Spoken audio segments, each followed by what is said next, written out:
Chairman Tehreek Insaf Imran Khan media سے گفتگو کر اور رہے ہیں. خاص طور پہ جو پنجاب کی یوتھ نکلی ہے، نوجوان نکلے ہیں، اور اس کے بعد جو خواتین نکلی ہیں اور جس تعداد پہ نکلی ہیں اس بائی الیکشن میں ووٹ ڈالنے کے لیے، میں آج آپ کا شکریہ ادا بھی کرتا ہوں، آپ کو خراج تحسین بھی پیش کرتا ہوں. میرے پاکستانیوں، یہ ایک میرے ملک کے لیے ایک بہت ہی خوشائن وقت ہے.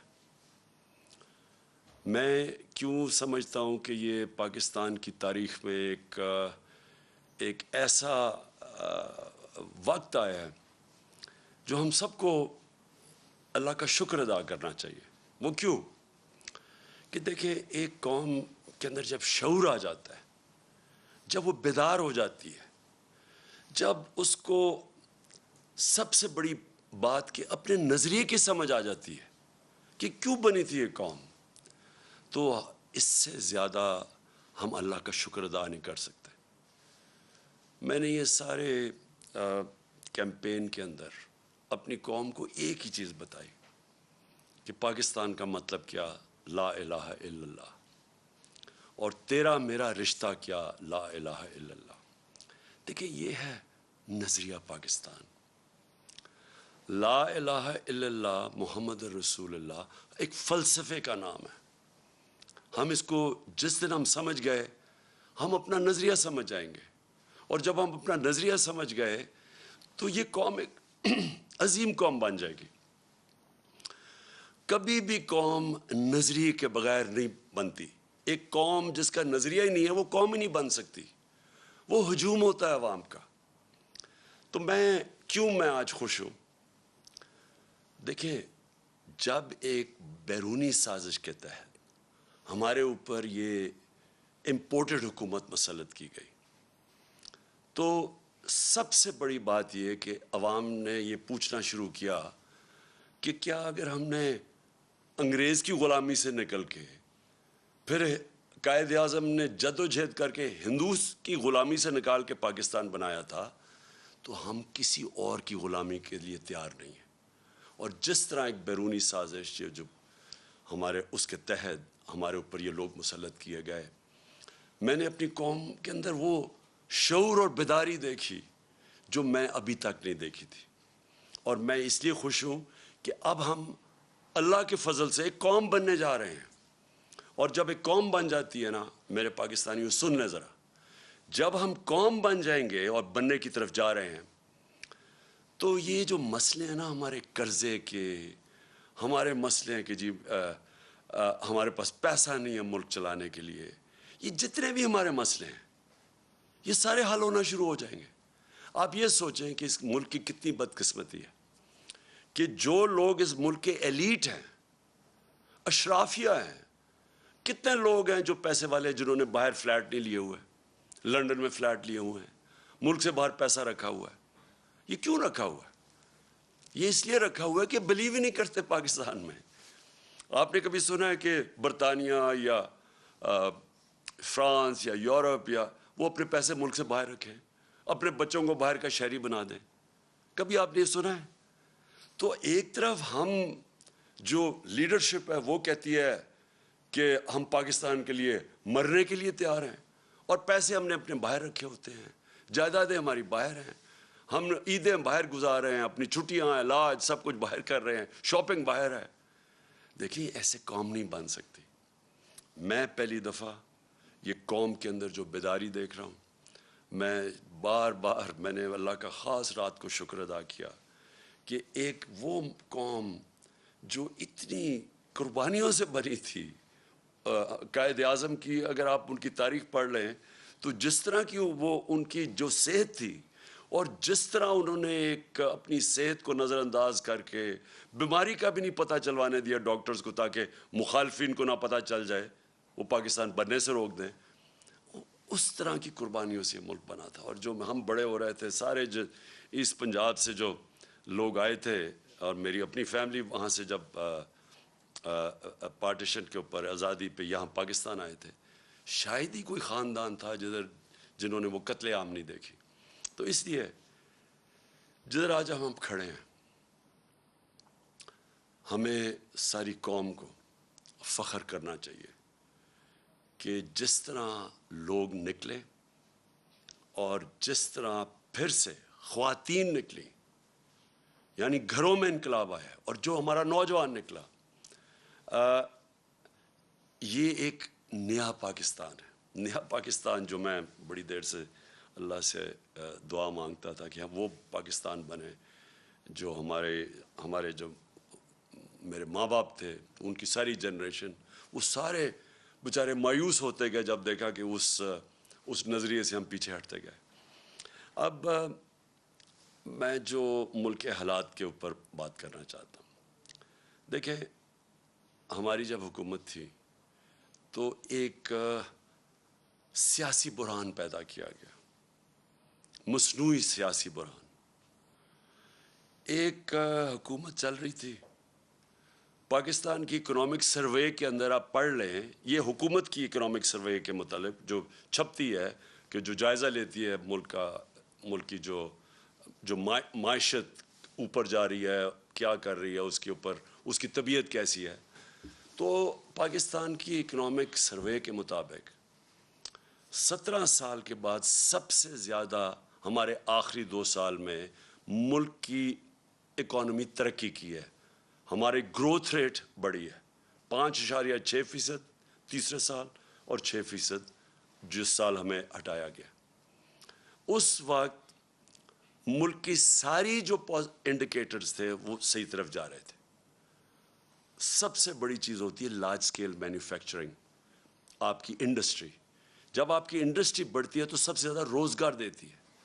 ہم نے ان ساری حکومتوں سے زیادہ کرونا کے باوجود سب سے زیادہ روزگار دیا تھا۔ تو لارج سکیل مینوفیکچرنگ جب بڑھتی ہے آپ کا ٹیکس بڑھتا ہے، وہ جب بڑھتی ہے روزگار کے علاوہ ملک کے اندر ویلتھ کریشن ہوتی ہے، دولت میں اضافہ ہوتا ہے۔ تو لارج سکیل مینوفیکچرنگ ریکارڈ طریقے سے بڑھ رہی تھی۔ زراعت، جس کے اوپر ہماری 60% آبادی اپنی زراعت کے اوپر ڈپینڈ کرتی ہے، زراعت کے اندر 4 فصلوں کے اندر ریکارڈ 2 سال ریکارڈ پرفارمنسز تھی۔ کسانوں کے پاس وہ پیسہ گیا جو اتنی سالوں کے بعد کبھی ایسا پیسہ نہیں ٹرانسفر ہوا تھا کسانوں کے پاس۔ جو گنے کی بیچارہ کسان جو پہلے باہر شوگر ملز کے انتظار کرتا تھا، اس کو پیسے بھی نہیں ملتے تھے، کٹوتی ہوتی تھی، اور وہ اس کے بعد کچھ جب کم اگر 180 ریٹ ہے تو اس بیچارے کو 120 ملتا تھا، اور پھر وہ 1 سال کے بعد سب کچھ ہم نے ختم کیا، قانون بنائے اور ان کو پیسہ دلوایا، سب سے زیادہ پیسہ دلوایا۔ پیسہ گیا دیہاتوں کی طرف، اس کے بعد وہاں خوشحالی آئی، ریکارڈ موٹر سائیکل سیلز ہوئی، اس کا مطلب وہاں پیسہ گیا۔ تو زراعت بھی صحیح راستے پہ تھی، ہماری انڈسٹری بھی صحیح راستے پہ بڑھ رہی تھی۔ ٹیکسٹائل کے اندر سارے ریکارڈ ٹوٹ گئے۔ فیصل آباد کے اندر مزدور نہیں ملتے تھے ٹیکسٹائل کے لیے، انڈسٹری کے لیے۔ تو اس دور کے اندر جب ہماری ایکسپورٹس بھی ریکارڈ ہو گئیں، ہماری ریمیٹنسز بھی ریکارڈ ہو گئیں، یعنی سب پاکستان کی تاریخ میں سب سے زیادہ ملک میں ڈالرز آ رہے تھے۔ اور اس وقت جب آئی ٹی، دیکھیں فیوچر اس ملک کا ٹیکنالوجی میں، آئی ٹی میں، ہم نے جو ان کو آئی ٹی کی انڈسٹری کی مدد کی، 2 سالوں میں 75% ہماری ایکسپورٹس بڑھی اور ہم صحیح راستے پہ نکل گئے تھے۔ تو اس دور میں جب ایک ملک صحیح طرف چلا گیا تھا، اور آئی ایم ایف، یہ یاد رکھیں، آج کہتے ہیں جی ہم آئی ایم ایف کے مجبور ہیں، ہم 2.5 سال آئی ایم ایف کے ساتھ تھے، ہم بھی مجبور تھے آئی ایم ایف کے پروگرام میں ہوتے ہوئے۔ اور اب انہوں نے کہا نا جی عالمی مہنگائی ہوئی، عالمی مہنگائی تو پچھلی گرمیوں سے شروع ہو گئی تھی۔ ہم جب کہتے تھے عالمی مہنگائی ہے تو یہ کہتے تھے مہنگائی مارچ کریں گے۔ تو جب ساری چیزیں پازیٹیو جا رہی تھیں، اور اس کے باوجود کہ ہم آئی ایم ایف میں بھی تھے، اس کے باوجود جب ہم وہ پاکستان کو فلاحی ریاست کی طرف لے کے جا رہے تھے جو پاکستان کا نظریہ تھا، اسلامی فلاحی ریاست، ہم نے پہلی دفعہ ہیلتھ کارڈ، کبھی سنا ہے کہ کسی بھی مڈل انکم گروپ، غریب کو تو چھوڑے، جو اپنے سارے خاندانوں کو ایک ہیلتھ انشورنس دے رہا ہے 10 لاکھ روپے کی، کہیں بھی جا کے اپنا علاج کروا سکے۔ احساس پروگرام ہمارا انٹرنیشنلی اکنالج ہوا، جو غربت کم کرنے کے لیے پروگرام تھا۔ انٹرنیشنلی اکنالج کیسے ہوا کہ اسٹینفورڈ یونیورسٹی کی ریسرچ ایک انہوں نے ریسرچ کر کے فیصلہ کیا کہ پاکستان کو احساس پروگرام فلاحی ریاست کی طرف لے کے جا رہا تھا. کامیاب پاکستان تھا. سستے قرضے نچلے 20 لاکھ خاندانوں کو دے رہے تھے تاکہ ہنر اب سیکھ سکیں, تاکہ وہ دکانیں کھول سکیں, کسان پیسہ لگا سکیں. سود کے بغیر قرضے دے رہے تھے گھر بنانے کے لیے. پھر پوری ایک ہاؤسنگ کا ہمارا پورا انسینٹیوائز کر رہے تھے, بینک پیسے دیں, کم سود کے اوپر لوگ گھر بنائیں, جتنا کرائے دیتے تھے اسی کرائے کے اوپر قسطیں پے کر کے اپنا گھر بنا لیں. یہ ساری چیزیں چل رہی تھیں. اس وقت سازش کر کے ہماری حکومت گرائی گئی, اور جب ہماری حکومت جب گرانے جا رہے تھے تو میں نے اور شوکت ترین نے پوری کوشش کی آگاہ کرنے کے لیے کہ یہ جو آج حالات ہیں انٹرنیشنل, جدھر ایک عالمی مہنگائی آئی ہوئی ہے جس کو کہتے ہیں کموڈٹی سپر سائیکل, اور اس کے علاوہ جو اس ملک کے اندر, جو ہمارے ملک کے اندر جو حالات ہیں اس وقت, اگر یہ گورنمنٹ گرائی گئی تو جب سیاسی اگر بحران آیا تو معیشت نہیں سنبھالی جائے گی. ہم نے یہ آگاہ کیا, وہ لوگ جو روک سکتے تھے اس کو, کہ معیشت نہیں سنبھالی جائے گی. اور خاص طور پہ ان لوگوں سے آپ ذرا ان کا ٹریک ریکارڈ دیکھیں, یہ کب انہوں نے ہماری ملک کی معیشت ٹھیک کی ہے. اور سب سے بڑی انڈیکیشن ہوتا ہے جب آپ ایک ملک کی معیشت کو ٹھیک کرتے ہیں تو آپ کی ایکسپورٹس بڑھتی ہیں, جس سے ڈالرز ملک میں آتے ہیں, جس سے ویلتھ کریشن ہوتی ہے. ان کے پچھلے 5 سال تو ایکسپورٹس بڑھی نہیں, جو یہ نون لیگ کے 5 سال تھے. ان کے جو دوسرے دور میں جو 97 سے 99 تک تھا, تب بھی کوئی ان کی ایکسپورٹس کے اندر اضافہ نہیں تھا. دونوں دفعہ انہوں نے اتنے بڑے بیرونی خسارے چھوڑ کے گئے. تو ان سے تو بڑھنی نہیں تھی, اور ہمیں پتہ تھا کہ کیوں آنا چاہتے ہیں, اور وہ واضح ہو گیا. آتے ساتھ ہی انہوں نے اپنے کرپشن کے کیسز معاف کروانے کی کوشش کی. وہ اسمبلی سے بل پاس کروا دیا ہے, جو انشاءاللہ میں کل سپریم کورٹ میں چیلنج کر رہا ہوں کہ 1100 ارب روپے کے, جب آپ اس کو ایگزامن کریں, 1100 ارب روپے کا جو پیسہ اس ملک کا چوری ہوا ہے, جو یہ لوگ جو اسمبلی میں بیٹھے ہوئے ہیں ان کا معاف ہونے جا رہا ہے. اور اس لیے وہ آئے تھے, کیسز اپنے ختم کروا رہے ہیں. ایف آئی اے کا کیس جو شہباز شریف کے اوپر اوپن اینڈ شٹ کیس, اس کے اور اس کے بیٹے کے اوپر 16 ارب روپے, وہ معاف کروانے جا رہے تھے. تو یہ ہونا ہی تھا جو ہوا ہے. اور آج ہم کدھر کھڑے ہیں؟ آج بلومبرگ جو اب ایک انٹرنیشنل ادارہ ہے, سب اکانومسٹ جانتے ہیں, اس انٹرنیشنل ادارے کے مطابق آج پاکستان 4تھے نمبر پہ ہے وہ ملک جو ڈیفالٹ کرنے جا رہا ہے. ڈیفالٹ کا مطلب کہ ہمارے پاس, ہم بینکرپٹ ہونے جا رہے ہیں, ملک کا دیوالیہ نکلنے جا رہا ہے. جس طرح سری لنکا جو نمبر 1 پہ ہے, جس طرح سری لنکا کا حال ہے, اب ہم 4تھے نمبر پہ آ گئے. اور موڈیز نے پاکستان کی نیگیٹو ریٹنگ کر دی ہے. موڈیز ہے جو ادارہ فیصلے کرتا ہے کہ ملک کے قرضے دینے کی اس کی کیا قابلیت ہے, قرضے واپس کرنے کی کیا قابلیت ہے. ہم جب تھے انہوں نے نیگیٹو سے اس کو پازیٹیو کیا تھا, آج وہ پھر نیگیٹو پہ چلی گئی ہے. اس کا مطلب کہ ہمیں قرضے بھی ملیں گے تو بہت مہنگے قرضے ملیں گے, اور وہ بھی ہمارے جو بانڈز ہیں ان کی اب قیمت دیکھیں کدھر سے کدھر گئی ہے. یعنی کس قیمت کے اوپر پاکستان کو اب قرضہ ملے گا. مجھے جو سب سے زیادہ خطرہ ہے وہ وابڈا کا ہے. وابڈا خود قرضے لیتی تھی باہر یہ ڈیمز بنانے کے لیے, آج اس کی ریٹنگ نیچے گر گئی ہے. اس کا مطلب وابڈا کو باہر سے قرضے نہیں ملیں گے, اور یہ جو اتنی 50 سال کے بعد ڈیمز بنانے جا رہے تھے. تو آج یہ جو سارا معاشی بحران ہے, اس کی وجہ تھی یہ سیاسی بحران جو ان کی سازش کی وجہ سے آیا تھا. اور مجھے کوئی چیز نہیں نظر آ رہی کہ اب یہ اس کو کیسے روک سکتے ہیں. آپ یہ سوچیں کہ ریزروز ہمارے آدھے ہو گئے جب سے یہ آئے ہیں, جب سے یہ سیاسی بحران شروع کیا تھا اس سے اب آدھے ریزروز ہیں جو فارن ایکسچینج. روپیہ ہمارا گر کے تقریباً 28 روپے گر چکا ہے. اور سب سے خطرناک چیز یہ ہے کہ آئی ایم ایف کی اگریمنٹ کے سائن ہونے لگی ہے, روپے کو تو مضبوط ہونا چاہیے تھا, وہ مزید اور 10 روپیہ گر گیا. تو آگے اگر جس طرح کے حالات ہیں, آگے اگر اب ہم نے سبق نہ سیکھا اور یہ نہ سمجھا کہ جب تک سیاسی سٹیبلٹی, جب تک سیاسی بحران ختم نہیں ہوگا, یہ معیشت اب اور مزید نیچے جائے گی. اور مجھے خطرہ ہے کہ ادھر ہی نہ پہنچ جائے کہ سب کے ہاتھ سے ہی نکل جائے. اس لیے ایک ہی راستہ ہے اب آگے, اور وہ ایک راستہ ہے صاف اور شفاف الیکشنز کروانے کا. اور میں آج اپنی قوم کے سامنے جو چیز رکھنا چاہتا ہوں, جس طرح کا انہوں نے پنجاب میں الیکشن کروایا, ایسا اگر الیکشن کروانا ہے اور اگر یہ اسی طرح کے آگے الیکشن کروانے ہیں, میں آپ کو یقین دلاتا ہوں کہ اس سے بحران بڑھے گا, کم نہیں ہوگا. ہر بار استعمال کیا گیا ہمیں الیکشن ہرانے کا. ساری جتنی پنجاب کی حکومت کے پاس جتنے بھی طریقے تھے ہمیں الیکشن ہرانے کے, انہوں نے سارے استعمال کیے. سپریم کورٹ کی ججمنٹ تھی کہ کسی قسم کا, جب انہوں نے ایک غیر آئینی طور پہ انہوں نے اجازت دی حمزہ شریف کو چیف منسٹر بننے کی, تو سپریم کورٹ نے ساتھ کہا کہ کسی قسم کی مداخلت نہیں ہوگی اسٹیٹ مشینری کی الیکشن پہ. انہوں نے ہر قسم کی مداخلت کی. ایک تو اسٹیٹ مشینری پوری استعمال کی, ایف آئی آرز کاٹی, پولیس کے ذریعے ڈرایا دھمکایا گیا. ہر جگہ سے ہمارے پاس کمپلینٹس آئے کہ جو پولیس نے حرکتیں کی. کئی جگہ تھے ایسے پولیس آفیسرز, تو وہ میں آج داد دوں گا, وہ اس کے باوجود کہ ان کے اوپر پریشر ڈالا گیا کہ مدد کریں ان کو جتانے کی نون لیگ کو, اس کے باوجود انہوں نے ریزسٹ کیا. ان کو میں سلام کرتا ہوں.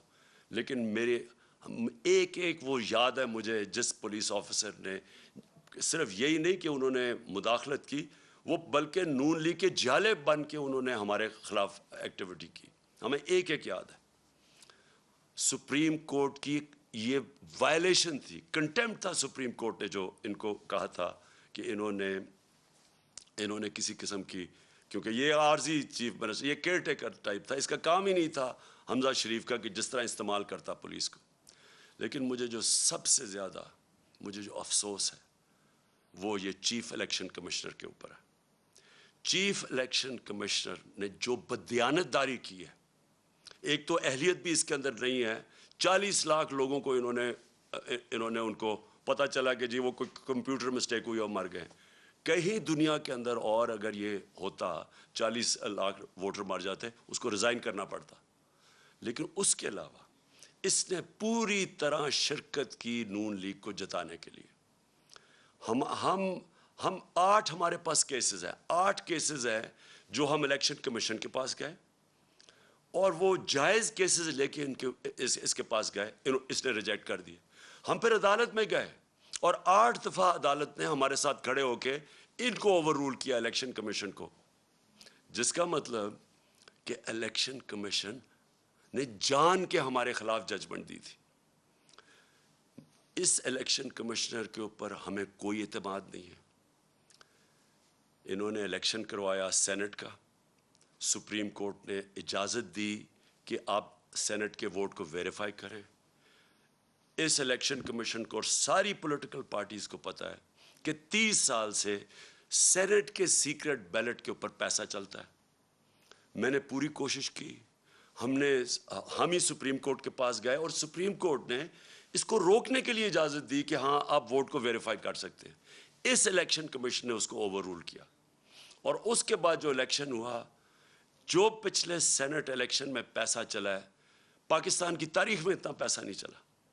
یوسف رضا گیلانی کا بھائی بیٹا پکڑا گیا پیسے دیتے ہوئے, اسی الیکشن کمیشن نے اس کو انویسٹیگیٹ کیا. 1.25 سال ہو گیا, کوئی ایکشن نہیں لیا اس نے. یعنی کسی اور دنیا کے اندر ایک الیکشن کمشنر جس کا کام ہے, اس کا مینڈیٹ ہے فری اینڈ فیئر الیکشن, وہ جب دیکھتا پکڑا گیا کوئی الیکشن کی چوری کرتے ہوئے پیسے دے کے رشوت, کوئی ایکشن نہیں لیا. جس کی وجہ سے کھلے عام تصویریں آئی ہیں کہ الیکشن کے اندر پیسہ چل رہا تھا, خریدے جا رہے تھے ووٹ, خانے وال کے اندر تصویریں آئی ہیں, پیسے دے رہے ہیں, ابھی اس الیکشن کے اندر کھلے پیسے دے رہے ہیں. یہ وائلیشن ہے. یہ الیکشن, یہ ساری جو الیکشن کمیشن کے اندر جو قوانین ہے, آپ پیسے دے کے ووٹ نہیں خرید سکتے, رشوت نہیں آپ دے سکتے. کسی کو ڈر ہی نہیں تھا, کیونکہ اس نے کبھی روکا ہی کسی کو نہیں, کیونکہ یہ صرف روکتا تھا تحریک انصاف کو. اس کے سارے فیصلے ہمارے خلاف گئے اور یہ ان کو مدد کرتا تھا. اب سندھ کے اندر لوکل گورنمنٹ الیکشن ہوا, کبھی الیکشن کمیشن نے کوشش کیا پتہ چلوانے کے لیے کہ Sindh election local government election میں 15% کینڈیڈیٹس نے ٹکٹ ان اپوز جیت گئی پیپلز پارٹی؟ کبھی پتہ چلوایا؟ ڈسکا کا الیکشن ہوا، وہ تقریباً 400 پولنگ سٹیشن میں صرف 20 پولنگ سٹیشنز کے اوپر RO نے کہا کہ بے ضابطے ہوئی ہیں. اس نے سارا الیکشن کھول دیا PTI کے ہمارے اگینسٹ، جو ہمیں ہروایا اس نے. تو جب لوکل گورنمنٹ الیکشن سندھ کا ہوا ہے 15% لوگوں نے الیکشن پہ کھڑے ہی نہیں ہوئے. پتہ چلوایا کیوں؟ اور جب پتہ چلوائیں گے پیپلز پارٹی حکومت نے پوری پولیس کا استعمال کیا. پتہ چلوائیں کتنوں کے اوپر FIRs کاٹی انہوں نے، اور پتہ چلوائیں کہ کیوں سندھ کا الیکشن کمیشن نے، جو ان کا سندھ کا الیکشن کمیشن، کیوں نہیں وہ بولا؟ کیونکہ وہ سندھ گورنمنٹ کا نوکر ہے. وہ دونوں جگہ سے پیسے لے رہا ہے، سندھ گورنمنٹ سے بھی لے رہا ہے، الیکشن کمیشن سے بھی لے رہا ہے. اس کا کورٹ پڑا ہوا ہے، اس کا کیس پڑا ہوا ہے سپریم کورٹ میں، جو سنا ہی نہیں جا رہا. تو کیا وجہ ہے کہ یہ اتنی بڑی الیکشن کے اندر جو اوپنلی دھاندلیاں ہوتی ہیں اس کو فکر ہی نہیں ہے؟ صرف تحریک انصاف ڈسکا کے اوپر وہ کھڑا ہو گیا کہ جی بڑا اس نے کوئی انصاف دینا. یہ اس الیکشن کے اندر اس الیکشن کمیشن نے ہر حربہ استعمال کیا ہمیں ہرانے کا. ہم آج جیتے ہیں تو اس کے باوجود، ہم جیتے ہیں تو اسٹیٹ مشینری جو انہوں نے استعمال کی اس کے باوجود جیتے ہیں. ہم جیتے اس لیے ہیں کہ پاکستان کے ووٹر جس طرح نکلا ہے، جنرل الیکشن میں ایسا ووٹر نہیں نکلا جو کہ اس بائی الیکشن میں نکلا ہے. میں 26 سال سے جلسے کر رہا ہوں. میری تو کوئی الیکٹیبل نہ تھا، نہ میری کوئی فیملی تھی پالیٹکس میں.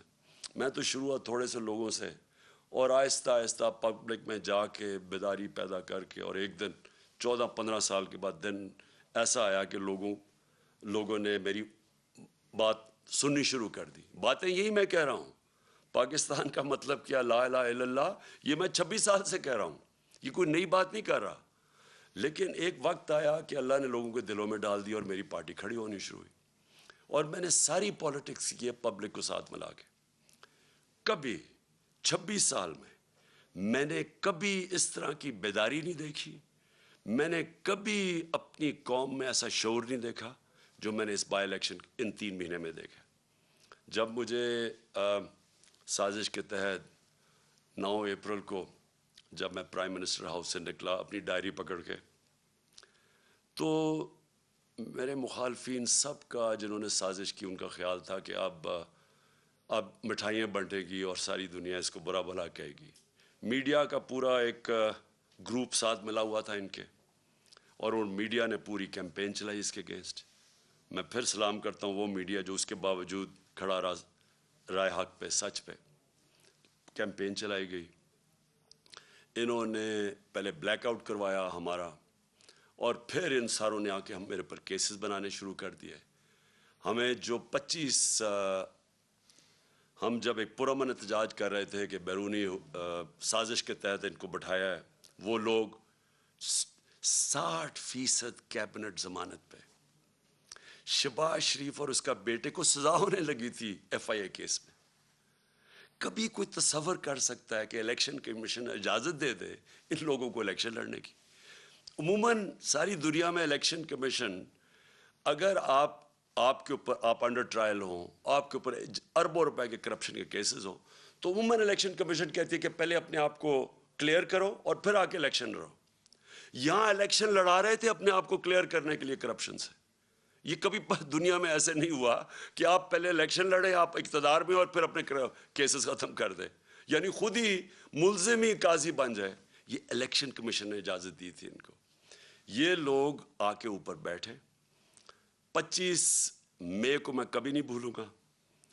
قوم نکلی، ساری قوم نکلی ان کے خلاف، جو انہوں نے یہ ہمارے ملک سے ظلم کیا. اور انہوں نے ان لوگوں کے اوپر جس طرح کا تشدد کیا، وہ پولیس والوں نے جو کیا پنجاب کے اندر، اور ایک پولیس والا مجھے یاد ہے، انہوں نے جو کیا پنجاب میں، یہ جو رانا ثناء اللہ اور شہباز شریف نے یہ جو جہاں ظلم کیا اسلام آباد میں، اور ان کو شرم نہیں آئی کہ وہاں فیملیز نظر آ رہی ہیں اور ان کے اوپر یہ ٹیئر گیسنگ کر رہے ہیں، اور صرف اس لیے ڈر لگے، خوف پھیلانے کے لیے کہ ہم ان کو اتنا خوف پھیلائیں گے کہ یہ چپ کر کے بیٹھ جائیں گے، کیونکہ یہ بھیڑ بکری ہیں. یہ آپ کو انسان نہیں سمجھتے, یہ قوم کو بھیڑ بکریاں سمجھتی ہیں کہ جو مرضی آ کے فیتے کاٹ لو اور شہباز شریف ادھر بھاگ جائے تو سمجھے کہ جی لوگ بیوقوف مان جائیں گے. تھوڑی دیر کے لیے سب کو آپ پاگل بنا سکتے ہیں. سارا وقت کوئی بھی انسان نہیں آیا جو کہ سب لوگوں کو پاگل بنا سکے, اور یہ واضح ہو گیا جس طرح پبلک نکلی ہے. انہوں نے ڈرانے کی کوشش کی, لوگوں نے اپنی جو خوف کا جو بت ہے اس کو توڑ دیا. پبلک نکلا ہی باہر, اور پبلک نے ہر چیز, انہوں نے ووٹس پھینکی ہوئی تھی لوگوں کو, فیملی تو ایک فیملی کا ادھر ووٹ ہے دوسرا کا وہاں باہر, یعنی جو انہوں نے یہ الیکشن کمیشن نے حرکت کرنی تھی سب کر دی. اس کے باوجود عوام نے ان کو شکست دی. اور میں وہ جو 25 مئی کو جو قوم کھڑی ہوئی ہے اس دن, اور جو انہوں نے برداشت کیا اور اس کے بعد بار بار نکلتی رہی ہے, کبھی اتنے بڑے جلسے نہیں ہوئے, اس سے یہ ثابت ہو گیا جو میں آج شروع کی تھی اپنی تقریر کہ میں اس لیے آج بڑا خوش ہوں کہ میری قوم آج قوم بننے جا رہی ہے. لوگ جاگ چکے ہیں, شعور آ گیا, بیداری ہے لوگوں کے اندر. اب آپ جو مرضی کر لیں, یہ جو بوتل سے جن نکلا ہے نا شعور کا, اس کو واپس نہیں آپ ڈال سکتے. جو بھی کوشش کرے گا اب کہ پبلک کے مینڈیٹ کو چوری کرے, کوئی بھی سمجھتا ہے کہ بند کمرے میں فیصلہ کر لیں گے ملک کے مستقبل کا, اب یہ کسی غلط فہمی میں نہ رہے. یہ ملک اب ایک قوم حقیقی آزادی کی طرف چلی گئی ہے. یہ جو ساری کیمپین تھی یہ لوگوں نے اس لیے نہیں کی کہ جی کوئی بائی الیکشن ہو رہا ہے, لوگ اپنی حقیقی آزادی کے لیے نکلے ہوئے تھے. جو میں نے آج جب جذبہ دیکھا ہے 26 سال کی پولیٹکس میں, میں نے کبھی اس قوم میں وہ جذبہ نہیں دیکھا. میں نے ایسے نہیں لوگوں کو نکلتے دیکھا. اور میں اس لیے کہہ رہا ہوں کہ اب 2 ہی راستے رہ گئے.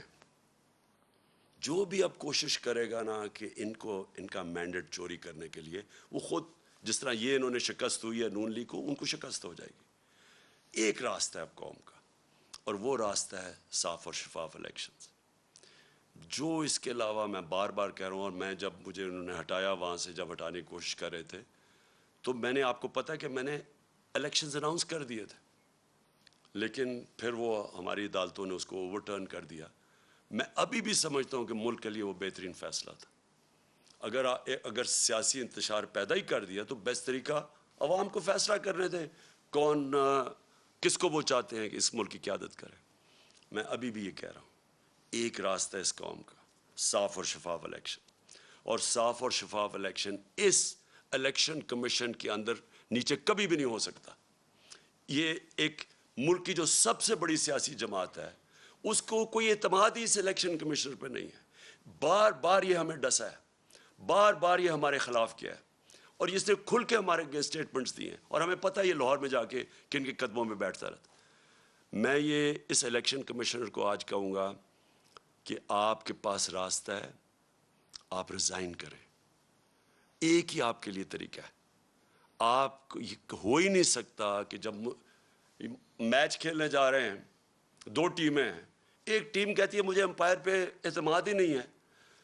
کرکٹ میں بھی جب ہم میچ کھیلنے جاتے تھے ہم کہتے تھے ایک امپائر پہ اعتماد نہیں, اس امپائر کو ہٹایا جاتا تھا. ہمیں اعتماد ہی نہیں ہے اس کے اوپر, اور یہ ہمارے اوپر مسلط ہوا ہے. اور دوسری چیز, جج ہے, یہ امپائر الیکشن جج بھی ہے. جج کا کام کر رہے ہیں نا, 2 جو کمپیٹ کر رہے ہیں, جج نے فیصلہ کرنا ہے. ہر عدالت کے اندر اگر آپ ایک جج کو سمجھتے ہیں متنازع ہے, وہ ریکیوز کرتا ہے اپنے آپ کو. تو مہربانی کر کے آپ کو ریزائن کرنا چاہیے. ہمیں کوئی آپ کے اوپر کانفیڈنس نہیں ہے, قوم کو آپ کے اوپر کوئی کانفیڈنس نہیں ہے. آپ ایک بائسڈ آدمی ہیں, اور آپ ایک پارٹی کے ساتھ بالکل جڑے ہوئے ہیں.